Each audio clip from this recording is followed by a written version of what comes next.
Primera a los Corintios 6:19. Dice la palabra de Dios: ¿O ignoráis que vuestro cuerpo es templo del Espíritu Santo, el cual está en vosotros, el cual tenéis de Dios, y que no sois vuestros? Con este pensamiento en nuestra mente, con esta interesante pregunta que la Biblia nos hace a cada uno de nosotros, ¿ignoramos que somos templo del Espíritu Santo? ¿Que Él vive dentro de nosotros? ¿Que tenemos este cuerpo de parte de Dios y que no nos pertenecemos a nosotros mismos? Les invito a inclinar su rostro y vamos a comenzar con una oración. Oremos. Padre nuestro que estás en el cielo, santificado sea tu nombre.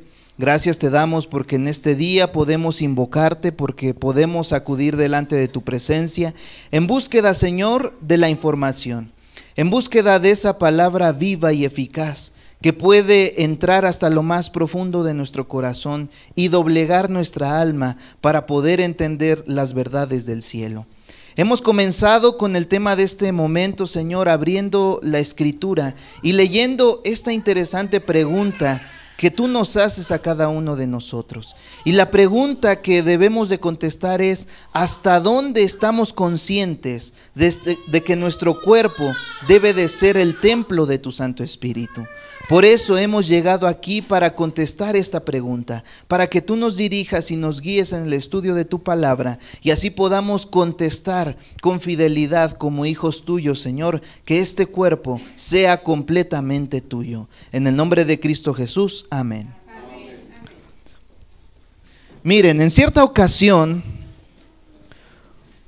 un padre escucha la pregunta de su hijo. Y el hijo le pregunta a su papá: oye papá, ¿de qué tamaño es Dios? Ustedes saben que los niños generalmente hacen ese tipo de preguntas. Te agarran desprevenido, te agarran sin información y ellos hacen su pregunta. Y son preguntas muchas veces muy lógicas. Son preguntas que te ayudan a entender mejor el mundo. Y a veces ellos tienen la curiosidad de preguntarse acerca de la existencia de Dios y tal vez se preguntan mejor que nosotros. Como adultos a veces damos por sentado que ya sabemos quién es Dios. Pero imagínense, ¿qué le contestaría usted a su hijo si esa pregunta se la hiciera haciéndole una cuestión respecto a de qué tamaño es Dios? ¿Qué contestaría usted? ¿Dios es muy grande? Dios sostiene el mundo con sus manos, así es que Dios es extremadamente gigante. ¿O usted le diría a su hijo: Dios es tan cercano a nosotros que en esta habitación Dios está? ¿Qué le contestaría usted a su hijo respecto al tamaño de Dios? Este padre comenzó a pensar y a pensar y a pensar: ¿qué le puedo decir a mi hijo acerca del tamaño de Dios? Así es que se le ocurrió una forma muy ilustrativa de enseñarle a su hijo de qué tamaño es Dios. Y entonces miró al cielo esperando la oportunidad y cuando vio pasar un avión le dice: hijo, mira, ¿ves ese avión? Sí, sí lo veo. ¿De qué tamaño es? Ay, pues desde aquí se ve muy chiquito. Sí, ¿verdad? Se ve muy chiquito. Pareciera que si estiras la mano eres capaz de agarrar ese avión. Pero ahora ven, sígueme.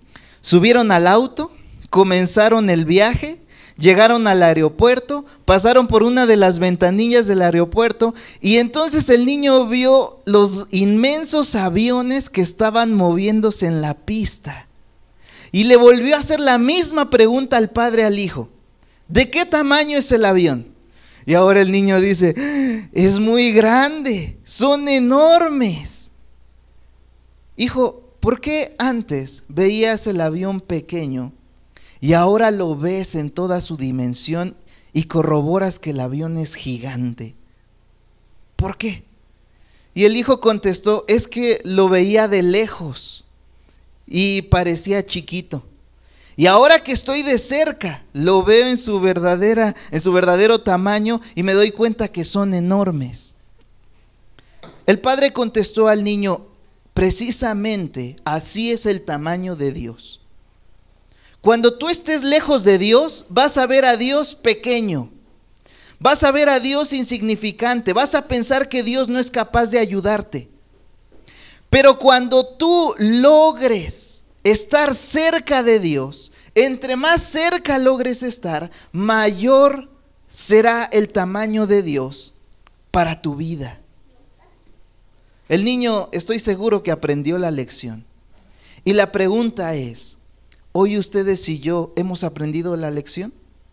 Que entre más cerca de Dios, mayormente podemos experimentar la verdadera dimensión de nuestro Dios todopoderoso. Por eso el objetivo de la Biblia es que como seres humanos pasemos la eternidad investigando sobre este Dios todopoderoso. Un Dios majestuoso al alcance de nuestras posibilidades. Miren, el gran desafío que tenemos los que enseñamos la palabra de Dios es mostrar a Dios, a la humanidad, en su verdadera perspectiva. ¿Ustedes les gustaría llegar aquí a un lugar donde vamos a hablar de Dios y que todo lo que digamos sobre Dios sea mentira? ¿Les gustaría llevarse esa información? Yo creo que si vamos a saber de Dios, nos gustaría llevarnos la verdad acerca de Dios. Y hoy vamos a estudiar un tema, voy a pedir por favor que lo pongan en la pantalla. Vamos a estudiar un tema que se refiere a la alimentación. Vamos a la primera diapositiva, por favor. En la alimentación, nosotros hemos estado hablando de ese tema y tenemos que cuestionarnos cuál es la verdadera visión de la Biblia acerca de la alimentación. Si nosotros avanzamos, ustedes pueden ir recordando lo que veíamos en la participación anterior. Los autos tienen un fabricante. Avancemos y cada uno de esos fabricantes ha elegido el combustible que va a ser propicio para el funcionamiento de la máquina. ¿Quién es el fabricante del cuerpo humano? Dios formó al hombre ¿de dónde? Del polvo de la tierra. Hasta ahí todos estamos claros, ¿verdad? Hasta ahí todos entendemos. ¿Cuál es el alimento que Dios proporcionó para el ser humano? ¿Me ayudan a recordarlo? Toda planta cuyo fruto, ¿de qué? Díganme un fruto que crezca no en un árbol, sino en una planta. El jitomate, ¿es un fruto? Sí. ¿Tiene semilla? Pero crece en una planta. Así es que el fruto que crece en planta, no en árbol, y que da semilla, ¿cómo le conocemos nosotros? Verdura, ¿sí o no? Así es que crece en una planta, pero ese fruto tiene dentro de sí semilla. Y nos dio también todo árbol en que hay fruto y da semilla. Así es que los árboles que dan fruto, díganme algún ejemplo de una fruta que crezca en un árbol y que tenga semilla. Las manzanas, el durazno, el mango, ¿sí o no? Esos crecen en árboles, no en plantas, crecen en árboles. La diferencia entre una planta y un árbol, ¿cuál es? El tronco, el tamaño, la especie son diferentes. Así es que debemos entender que las plantas que dan fruto y semillas que conocemos como verdura es nuestro alimento. Y las frutas de los árboles son nuestro alimento. Y por supuesto la semilla. Y a mí siempre me gusta poner este ejemplo. Apréndaselo de memoria y no se fastidie que se lo recuerde una y otra vez, porque a mí me gusta recordar el ejemplo. Si usted pone las semillas de una calabaza en la tierra y la cubre, ¿qué va a pasar automáticamente con esa semilla? Va a germinar, va a crecer, se va a convertir en una planta y posteriormente también va a dar calabazas. Pero si usted pone una pierna de pollo en la tierra y la cubre, ¿qué va a pasar? ¿Crecerá un árbol que dé gallinas? No. ¿Qué es lo que sucede con esa pierna de pollo que colocó ahí?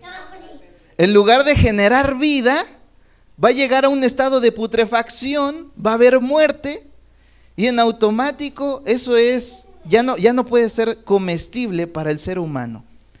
¿Cuánto tiempo va a tener que pasar para que la carne empiece a descomponerse? Horas. En cuestión de horas, la carne empieza su proceso de descomposición. Por ahí en una carnicería un día me pasaron un secreto.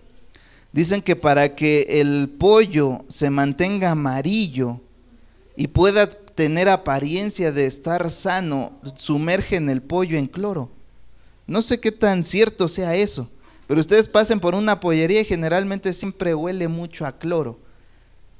Puede ser que sea cierto, porque la carne, cuando el animalito muere, entra en un proceso de putrefacción. La pregunta es, ¿en cuál de los dos hay vida? ¿En la semilla, que automáticamente va a pasar en el proceso de crecimiento, va a germinar, se va a convertir en plantita y va a dar fruto? ¿O donde la carne se descompone y genera gérmenes, bacterias, virus, que es naturalmente la muerte? ¿En dónde hay vida? La respuesta es lógica. Así es que cuando usted come frutos de verduras y frutos de frutas que crecen en los árboles y que tienen semilla, en realidad, ¿qué está comiendo usted? Vida. Y cuando usted consume alimentos que mueren rápidamente, como la carne, que pasan a un estado de descomposición, ¿qué está comiendo? Muerte. Eso es la forma en la que Dios nos ayuda a comprender en la Biblia acerca de la alimentación. Hasta ahí estamos todos claros, podemos seguir avanzando. Y ustedes se dan cuenta, es lo que hemos venido estudiando. Pero llegamos a un punto muy interesante. Avancemos, por favor. Vamos a avanzar hasta donde dice Números 11. ¿Sale? Porque eso ustedes ya lo vieron, ya vieron las dos características que tenemos en los animales, ¿sale? En los que están en el agua, en los mamíferos, en los reptiles. Dios ya nos dio indicaciones acerca de todo eso. Vamos a avanzar, vamos a la diapositiva que dice Números capítulo 11. Y mientras llegamos, vamos a ir buscando en nuestra Biblia, por favor, el libro de Números capítulo 11. Números capítulo 11. Números es el cuarto libro de la Biblia para todas nuestras visitas. Cuarto libro de la Biblia, así es que vamos a ir casi al principio. Números capítulo 11. Y vamos a leer a partir del versículo 1, por eso les pedí que los buscaran. Ustedes están leyendo en la pantalla Números 11, 4 al 6, pero nosotros vamos a tener un contexto adecuado de este pasaje para poder comprenderlo en plenitud. Números 11, y vamos a leer a partir del versículo 1. Lean atentamente conmigo, dice ahí, Números 11, 1. Aconteció que el pueblo se quejó a oídos de Jehová, y lo oyó Jehová, ardió su ira y se encendió en ellos fuego de Jehová y consumió uno de los extremos del campamento. ¿Qué sucedió dentro del pueblo de Israel? ¿Qué sucedió en sus filas? El pueblo estaba ¿cómo? Porque la mayoría se fue a que Dios se enojó. Bueno, pero hay una razón por la que Dios se enojó. ¿Por qué se enojó Dios? El versículo comienza diciendo que los israelitas se quejaron ¿de quién? De Dios. ¿Por qué se quejaron de Dios? Dice ahí que Dios escuchó la queja y entonces se enojó, su ira se encendió y uno de los extremos del campamento fue consumido con fuego. Dice el 2. Entonces el pueblo clamó a Moisés y Moisés oró a Jehová y el fuego se extinguió. Llamó a aquel lugar Tabera, porque el fuego de Jehová se encendió contra ellos. Ahora presten atención el versículo 4 para que sepamos de qué se quejaba el pueblo. La gente extranjera que se mezcló con ellos tuvo un vivo deseo. ¿Qué hicieron los extranjeros? Los extranjeros deseaban algo, pero ¿cómo lo deseaban? Vívidamente, quiere decir, era el más grande deseo de su corazón. ¿Han visto a un niño cuando llegas con un paquetito envuelto, un moño arriba, una decoración de regalo? ¿Y cuál es el vivo deseo que tiene el niño? Abrirlo. Y en su desesperación el niño brinca, patalea, pregunta, quiere observar, no se aguanta las ganas. Tú puedes dejar el regalo a un ladito y decirle, mira, te lo voy a dar si en 30 minutos no tocas el regalo. Déjame decirte que para el niño eso va a ser imposible, porque él tiene un vívido deseo, saber qué hay dentro de esa caja y empezar a disfrutar su regalo, ¿sí o no? ¿Cómo era la condición del deseo vívido de los extranjeros que se habían mezclado con los israelitas.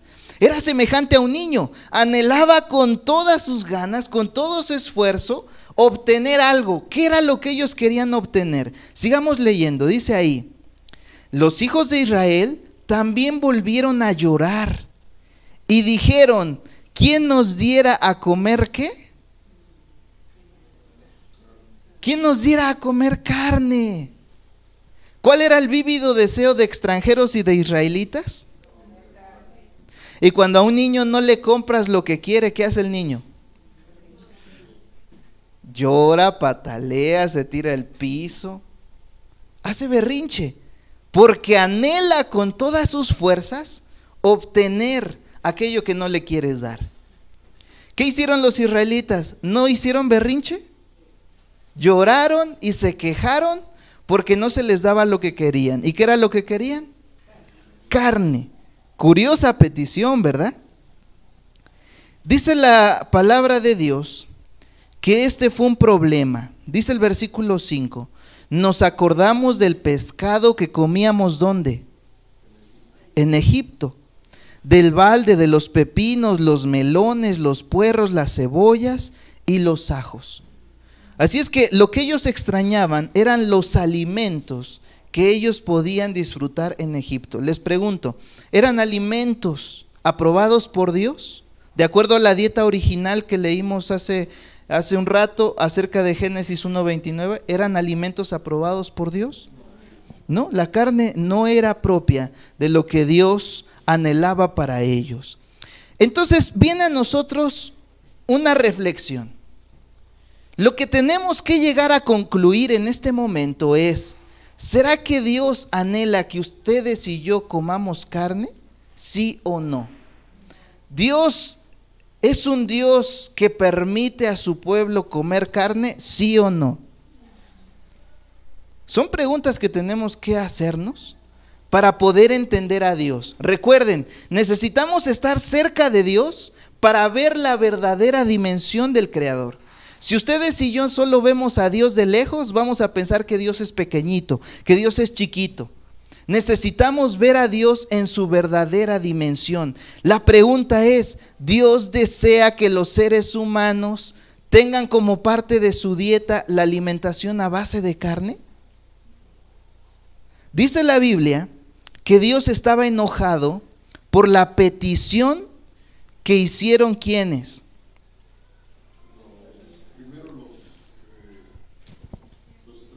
Ajá. Y después el pueblo extranjeros y del pueblo. Ahora, nosotros sabemos que los extranjeros equivalen a aquellos seres humanos que no conocen el mensaje de Dios, ¿sí o no? Cuando hablamos de extranjeros, hablamos de las personas que no conocen a Dios. Y cuando hablamos de los del pueblo de Dios, entonces estamos hablando de gente que ya tiene un conocimiento de la Biblia, que ya sabe orar, que ya sabe buscar a Dios. Ambos grupos, ¿qué solicitaban? Que se les permitiera ¿qué? ¿Comer qué? Carne. Mira, si tú vas con este mensaje de que es necesario por nuestra salud y para honrar a Dios a otras iglesias te van a decir: ay, no, ¿cómo crees? Nosotros no debemos de dejar comer carne. Podemos comer carne. Cristo ya murió y limpió todos los alimentos, y se resisten a la idea de que Dios quiere que dejemos la carne. No pierdan la cita. Vamos a apartar ahí. Hay Biblias que tienen un listoncito. Coloquen ahí el listón para que vayamos a buscar en el libro de Hechos. Libro de los Hechos.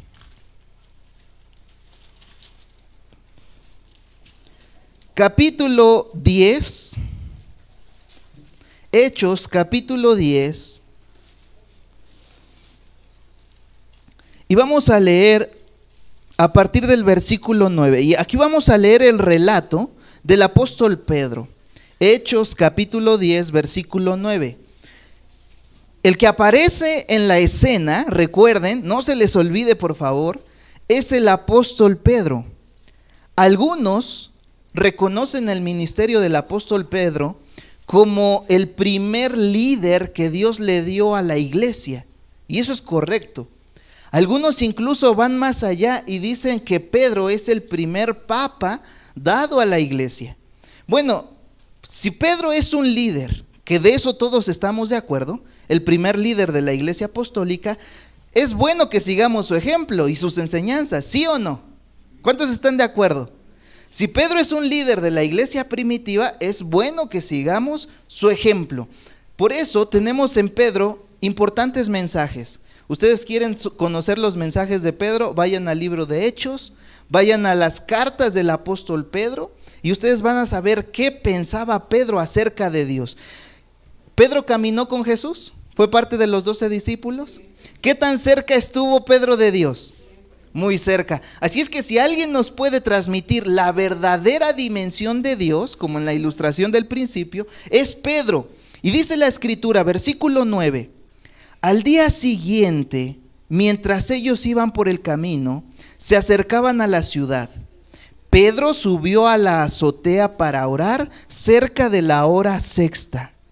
Hermanos líderes de iglesias, debemos de saber que es una responsabilidad delante de Dios tener una vida de oración. Usted no puede estar cerca de Dios si no practica la oración. La oración es el puente que une nuestra vida terrenal y mortal con la vida celestial y eterna que Dios ha preparado para nosotros. La oración hace que tú te traslades de este lugar físico a la presencia de Dios, donde nuestra vida es acepta delante de Dios. La Biblia dice que Jesús está en el cielo recibiendo las oraciones de los santos. Por eso Pedro subió a la azotea, ¿para qué? Para orar. Yo les pregunto, ¿Pedro es un hombre de fe? ¿Pedro es un hombre espiritual? ¿Pedro es un líder que ora por sus iglesias? ¿Es alguien en quien podemos confiar? De acuerdo a la Biblia, sí. Por eso es importante seguir leyendo. Dice el versículo 10, Pedro tuvo gran hambre, como la que ustedes están sintiendo ahorita. Tuvo gran hambre. ¿Y qué sucedió? Quiso comer, pero mientras le preparaban algo, le sobrevino un éxtasis. Quiere decir, entró en visión. Versículo 11, vio el cielo abierto. Ah, qué interesante. Y descendía algo semejante a un gran lienzo o a un gran mantel, que atado de las 4 puntas era bajado hacia la tierra. ¿Estamos entendiendo todos la visión de Pedro? ¿Qué vio en la visión? El cielo abierto, un mantel amarrado de las 4 puntas, bajándole algo. ¿Sí o no? Dice el versículo 12, en el cual había de todos los cuadrúpedos terrestres y reptiles y aves del cielo. Y le vino una voz, levántate Pedro, mata y come. ¿De qué estaba lleno el mantel? ¿Todo tipo de qué? Cuadrúpedos, reptiles, todo tipo de animales. Ahí andaban las iguanas, ahí andaban los buitres, ahí andaban los perros, los gatos. Ustedes saben que en China comen rata, ¿verdad? ¿Han escuchado? ¿Han visto los documentales? Ahí cuidado que se te pierda tu perro, porque los chinos comen perro. Hay otros, hablábamos acerca hace rato de la carne de puerco. Y vimos que es un animalito que limpia. Dios creó al animalito para limpiar. Así es que él se come lo sucio. Entre más sucio esté la comida, más rico le sabe al puerquito. ¿Qué pasa si tú te comes al puerquito que se comió lo contaminado? Pues te comes la contaminación.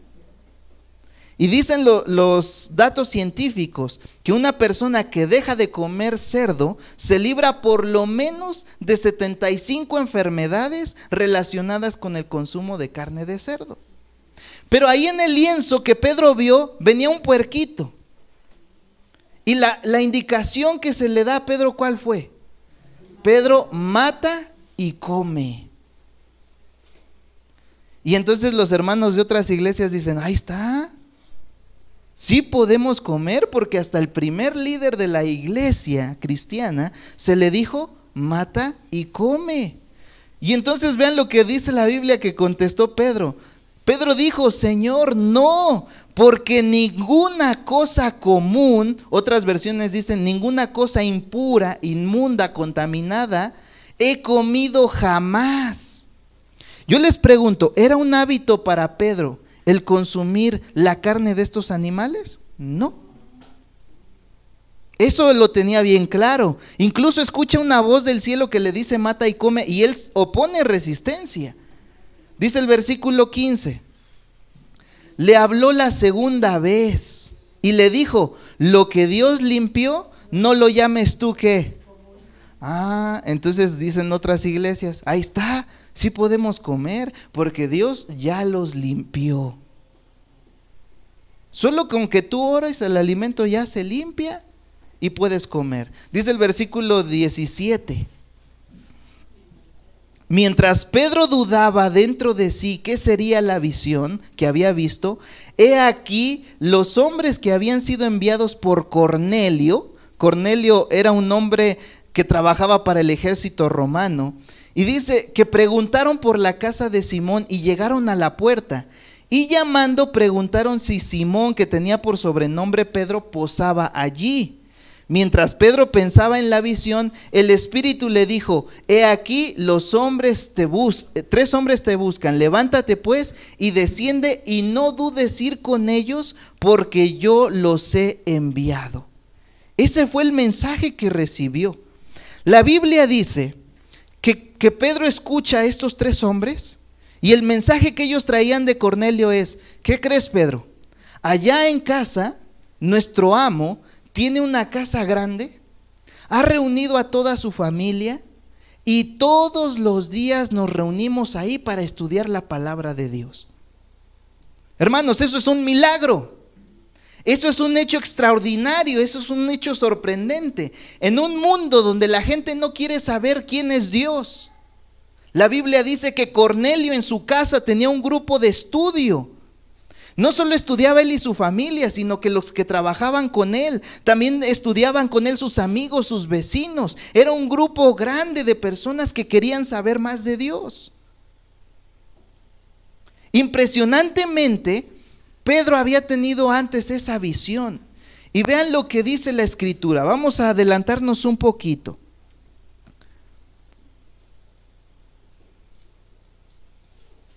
Vean lo que dice el versículo 25. Recuerden el ejemplo que tenemos que seguir de este primer líder de la iglesia cristiana. Hechos, capítulo 10, versículo 25. Cuando Pedro entró, ¿a dónde entró? ¿A la casa de quién? ¿Quiénes estaban con Cornelio? Su familia, sus amigos. ¿Para qué? ¿Cuál era el objetivo de esa reunión?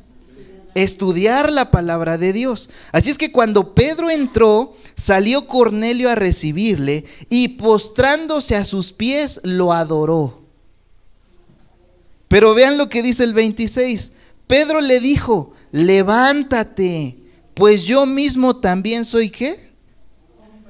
Hablábamos de lo importante que es seguir el liderazgo de Pedro.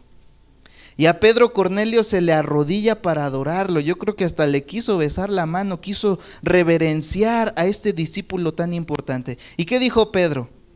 Ay, qué bueno que lo hiciste, porque yo soy el primer papa de la historia y tienes que reverenciarme, yo soy el representante de Dios en la tierra. Así dijo Pedro. No, Pedro le dijo: no, levántate, no hagas esto, porque yo también soy ¿qué? Hombre.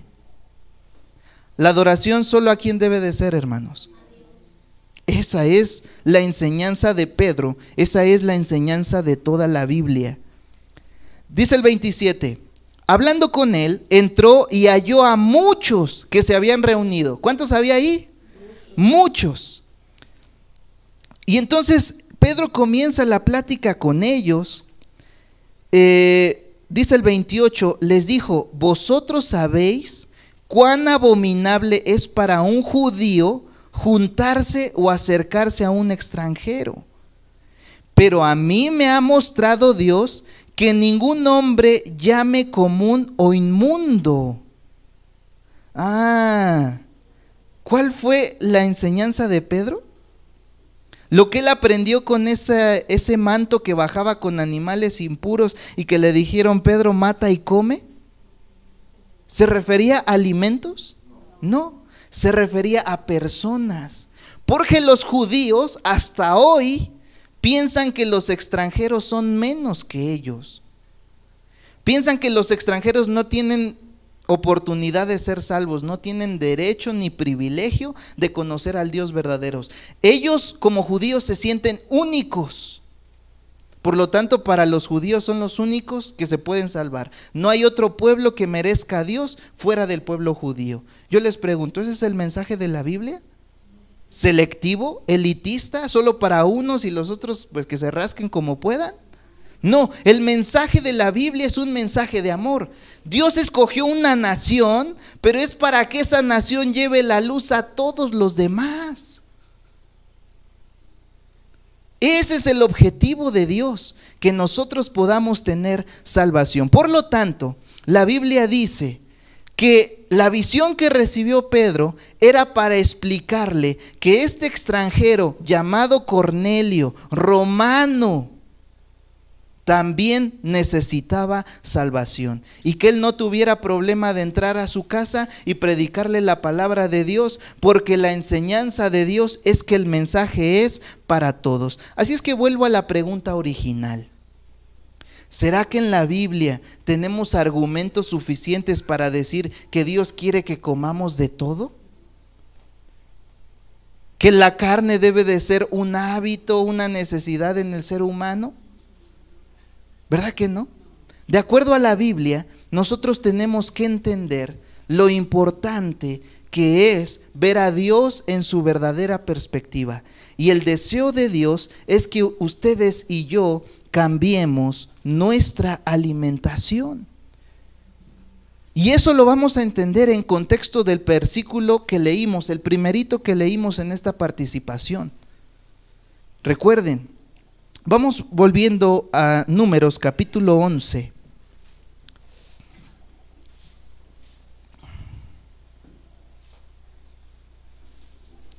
Números capítulo 11. Y vamos a recordar cuál era el ferviente deseo que tenían los israelitas y los extranjeros que estaban con ellos. ¿Cuál era el vivo deseo? El vivo deseo era que comieran carne como comían ¿dónde? En Egipto. Así es que de acuerdo a la Biblia, Dios le habló al pueblo de Israel de la siguiente manera, Números 11, y ahora vamos a leer el versículo 18, Números 11, 18, lean conmigo, dice ahí, pero al pueblo dirás, santificaos para mañana, y comeréis carne, porque habéis llorado a oídos de Jehová, diciendo, ¿quién nos diera a comer carne? ¿Qué pedía el pueblo? ¿Qué les iba a dar Dios? Carne. Sigan leyendo conmigo, esto se pone interesante. Dice ahí, ciertamente mejor nos iba en Egipto.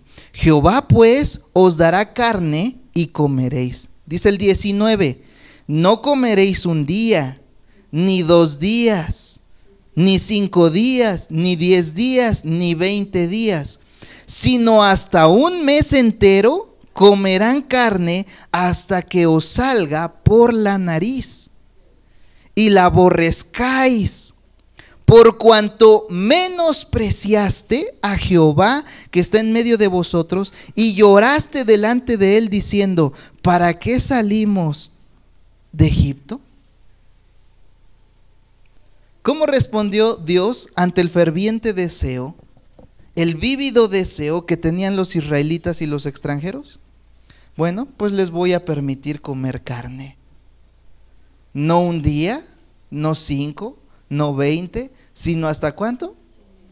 1 mes. Hermano, lo que estamos aprendiendo de Dios acerca de la alimentación es que esta invitación solo se puede aceptar de manera voluntaria, ¿sí o no?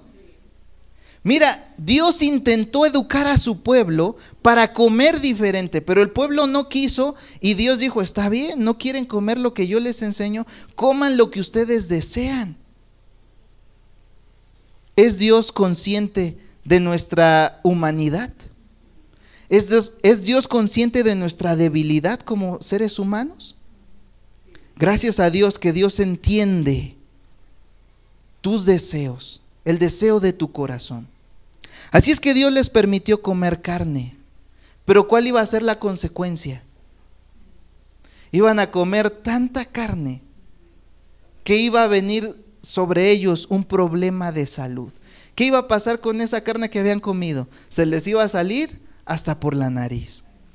Yo les pregunto, ¿no será lo que está pasando con nuestra sociedad hoy en día? El ser humano se aferra a comer carne y hoy sabemos por la ciencia que el cáncer se alimenta de la carne que nosotros consumimos, se descompone en nuestro cuerpo, altera el organismo, genera toxinas y esas toxinas aumentan el desarrollo de las células enfermas. El sistema ácido del organismo favorece a la aparición de cáncer y eso la ciencia lo dice. Pero nosotros nos negamos a regresar al plan original y queremos seguir comiendo. Y yo les pregunto, ¿Dios baja y nos obliga? No, pero las consecuencias de nuestra elección las tenemos que vivir. Miren, si ustedes en el automóvil que tienen en casa le ponen agua en vez de gasolina, va a venir la empresa y les va a decir, no hagas eso. ¿Te va a impedir la empresa que fabricó el coche que le pongas agua en vez de gasolina? No, la empresa no le afecta. Es tu compra, son tus decisiones. Pero ¿qué va a pasar inevitablemente con el motor del coche? Pues va a descomponerse. ¿Sí o no? Dios tampoco nos impide que comamos lo que queremos. Él nos aconseja, Él nos recomienda, Él nos da leyes. Pero nos da antes que eso el libre albedrío, la razón para que ustedes y yo obedezcamos sabiendo qué es lo mejor para nosotros. Quiere decir que las personas que dicen, no, es que Dios quiere que comamos de todo, Él ya lo limpió. Hermanos, están mintiendo, no nos están enseñando al Dios de la Biblia, no nos están hablando con la verdad. A mí no me gustaría ser parte de ese grupo. Por eso hoy yo te traigo con toda humildad y con todo amor el verdadero mensaje acerca de lo que Dios quiere que tú y yo comamos. Este mensaje no es para todos. Este mensaje es para el que tenga suficiente amor por el Señor. Este mensaje es para el que quiera cambiar su vida en todos los aspectos. Este mensaje es para una persona que decide honrar a Dios con su vida, entendiendo lo que leímos al principio. Nuestro cuerpo es la habitación del Espíritu Santo. Esta invitación es para los que realmente aman a Cristo Jesús. Dice la Biblia que esto sucedió con los israelitas, porque se negaban a cambiar su régimen de alimentación. Tengo mucho más que mostrarte, hay muchos otros pasajes que nos dejan bien claro lo que Dios quiere. Les voy a recomendar que en su casa lean 2 capítulos. El primero es Romanos capítulo 14, completito. Si pueden apúntenlo, si no después este material se va a subir a internet y usted puede recordar el tema que vimos aquí. Van a apuntarlo ahí, Romanos capítulo 14, lo va a leer completito y usted se va a dar cuenta que si una persona es débil espiritualmente, necesita dejar de comer carne. El dejar de comer es para los que reconocemos nuestra debilidad. No es para los que nos creemos mucho y que decimos, no, yo ya me la sé de todas a todas, yo sí conozco la Biblia. Si usted es de esas personas, para usted no es el mensaje.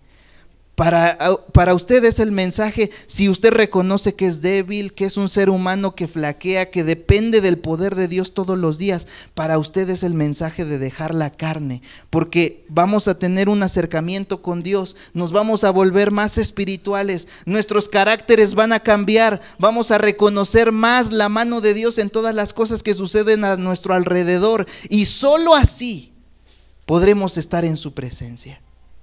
Romanos 14, todo el capítulo. Y la otra recomendación es 1 Corintios capítulo 8, porque ahí se van a dar cuenta que la alimentación es cuestión de adoración. Las personas que comen de todo es porque es como si lo sacrificaran a muchos dioses. La persona que se abstiene de los alimentos dañinos, obedeciendo a Dios, adora a Dios hasta con su alimento. Cuando usted haya leído estos dos capítulos, va a entender más claro el mensaje de Dios respecto a la alimentación. Aquí no nos da tiempo, el tiempo se nos ha terminado. Pero vamos a terminar con la maravillosa promesa. Isaías, capítulo 11. Libro del profeta Isaías. Romanos capítulo 14 y 1 Corintios capítulo 8. Esos son los dos capítulos que se quedan de tarea para que Dios les hable ahí en sus hogares. Háganle como Pedro, ya vimos su ejemplo. Él subió a la azotea en un lugar donde nadie le molestaba y con oración le pidió ayuda a Dios y Dios se reveló a él. Si ustedes oran antes de abrir este pasaje, le piden a Dios que les muestre la verdad, ustedes lo van a leer y Dios les va a revelar la verdad. Pero vamos a terminar con el libro de Isaías, libro del profeta. Y recuerden que un profeta tiene como misión compartir la verdad de la palabra de Dios acerca del futuro. Isaías capítulo 11. Isaías capítulo 11, donde nosotros vamos a entender la dieta en el cielo. La dieta original tiene que ser restaurada. Lo que el ser humano por miles de años ha querido olvidar, los consejos que el ser humano ha rechazado y que le ha dicho al Señor, no, ya no queremos ese pan tan liviano llamado maná que tú nos mandaste del cielo. Ahí en Números 11, si ustedes lo leen completo, se van a dar cuenta las múltiples combinaciones de preciosos alimentos que se podían producir a base de maná. No era tedioso, no era aburrido comer siempre maná, todo lo contrario, saludable, variado y dado por Dios. ¿Qué más querían los israelitas? Pero vean lo que ahora se va a comer en el cielo. Vamos a ver si la dieta va a ser restaurada. Isaías capítulo 11 y versículo 6. Isaías 11, 6. Si por favor lo pueden poner en la pantalla por si alguien no lo tiene, no lo encontró, lo leamos todos juntos. Isaías 11, 6. Dice la escritura: ¿morará el lobo con quién? ¿Quiénes van a vivir juntos? El lobo con el cordero. Si usted mete un lobo entre ovejas, ¿qué va a pasar ahorita? Porque el pecado vino a corromper todo y el lobo, ¿por qué es lobo? Por mucho que quiera las borreguitas, un día le va a dar hambre y lo único que sabe hacer es comer carne. Lo veíamos hace rato, ¿verdad? Es un carnívoro y tiene todo en su cuerpo para ser carnívoro. Y dice la escritura que ahora en el cielo van a vivir juntos. Además dice ahí, el leopardo con el cabrito se acostarán. ¿Quiénes? Miren, el leopardo es nocivo hasta para los seres humanos. Tal vez tú te encuentras a un lobo en el bosque y el lobo pues te ve más grande y se agarra y se da la vuelta. Un día veía un documental de unos niños, me parece que africanos, eran negritos y andaban descalzos, con poca ropa y andaban ahí en el desierto cuando de repente aparece un coyote. Y el coyote los iba a atacar porque solitos pues estaban más del tamaño del coyote. Así es que los niños hicieron una táctica de supervivencia. Uno de los niños se subió a los hombros del otro niño, entonces aumentaron su estatura entre los dos, y el coyote entonces se detuvo porque dijo, no, estos son más grandes que yo, y naturalmente el coyote empezó a protegerse en lugar de atacar. La Biblia dice que el leopardo, que es uno de los animales que aunque te vea muy grandote te va a atacar sí o sí, el leopardo va a acostarse con el cabrito. No le va a dar apetito comerse al cabrito. El becerro y el león y la bestia doméstica andarán juntos, y los niños, ¿qué van a hacer? Los pastorearán. Les pregunto, ¿se restaura el mundo? ¿Se restaura el plan original? ¿Volvemos al plan que desde el principio Dios tuvo en mente para ti, para mí? Dice el versículo 7, la vaca y la osa pasarán juntos, sus crías se echarán, y el león como el buey comerá ¿qué cosa? Hermanos, si esto va a pasar con los animalitos, ¿qué irá a pasar con tu dieta y la mía? Miran, lo has leído por ti mismo. El plan de Dios es restaurar todo. Y si en el cielo ha de ser restaurado todo, y Apocalipsis nos dice que allá no habrá más muerte, también significa que no vas a llegar ahí con tu cuchillo a cortarle el pescuezo a una gallina para después echarla en tu plato. No hay muerte. Por eso, para gloria de Dios, la decisión de cambiar el régimen alimenticio es solo para aquellos que desean estar en el cielo. No es para todos. Hay gente que ama mucho el mundo. Hay gente que está muy feliz en este planeta lleno de pecado, que quiere seguir haciendo y deshaciendo. No le interesa ni lo más mínimo estar en la presencia de Dios. Pero, oh querido, la presencia de Dios es tan santa que en el oriente tú te vas a dar cuenta que los judíos oran con la frente pegada en el piso, en símbolo de reverencia. La gente descubre su cabeza delante de la presencia de Dios porque entiende lo magno de su santidad. Y leímos en Corintios, capítulo 6, versículo 19, que la presencia de Dios es tan santa que hasta nuestro cuerpo debe de estar preparado ante Dios. El vegetarianismo, querido amigo, es un pacto de amor con Dios. No es un antojo, no es un gusto, no es una moda, no es una corriente oriental, no es activismo, no es lucha por la vida de los animales. No, el vegetarianismo va más allá. Cambiar nuestro régimen alimenticio tiene que ver con querer honrar al Rey de Reyes y Señor de Señores. Por eso en este momento yo quiero hacer una invitación a aquellos que hoy deseen, por amor a Dios, empezar a hacer cambios en su vida. Miren, los cambios no van a ser de hoy a mañana, Los cambios llevan un proceso, y en estos cambios no estás solo. Nosotros estamos aquí para apoyarte, para guiarte en cada paso que tú des. Esa lucha que nosotros un día tuvimos, queremos ahora tenerla contigo para que juntos podamos vencer esos malos hábitos. No estás solo. El mismo método que usó Jesús de ir al pecador y estar con él hasta que salga de su pecado, es el método que estamos utilizando nosotros. Queremos que en este camino de la vida avancemos juntos.